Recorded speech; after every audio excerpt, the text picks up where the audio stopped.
আস্তে আস্তে বলছি সবই শুনেন দয়া করে। মজিদ মিয়ার মেয়ের গল্প বলছি যত্ন করে। মাঝে মাঝে ভিডিওতে যাবেন কমেন্ট করে বন্ধু হে। Hello friends, now I am introducing the story of Mojid Mia May, part 3. Please listen the story. Let's go. Montu ঘটক ফিরে এলো মিঠা পুকুর গায়। খুশির খবর দিতে চলল মজিদের বাসায়। মুখের ভিতর পান নিয়া চলিল রাস্তায় বন্ধু হে। বিয়ে শাধি আল্লাহর বিধান জগতে সংসারে। কার সাথে কার লাগবে জোড়া আল্লাহ বলতে পারে।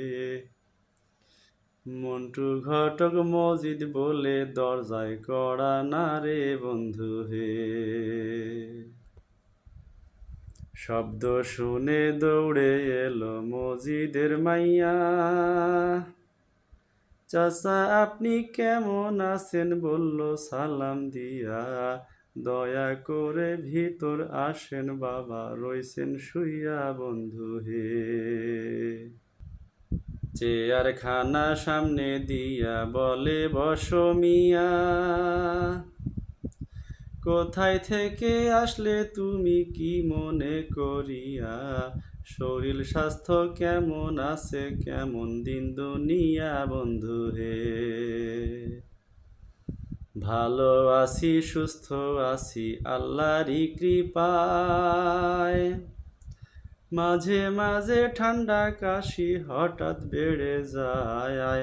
ছোট থেকে আজমা আছে জানো তো নিশ্চয় বন্ধু হে। এইবার শোনো কাজের কথা ওরে মজিদ মিয়া। মেয়ে দেখা হইছে খুশি করতে চাই যে বিয়া। অনুমতি পাইলে তারা দেখিবে আসিয়া বন্ধু হে। মজিদ মিয়ার মেয়ের নামটি হয়নি আজও বলা। নামটি রাখছে যত্ন করে তাহার আপন খালা। আস্তে আস্তে বলছি শুনেন নামটি কিরণমালা বন্ধু হে। ধন্যবাদ সবাইকে। পরের পর্ব নিয়ে আমি শীঘ্রই হাজির হব। অবশ্যই আপনারা আমাকে লাইক কমেন্ট শেয়ার করে সাপোর্ট করবেন। আসসালামু আলাইকুম।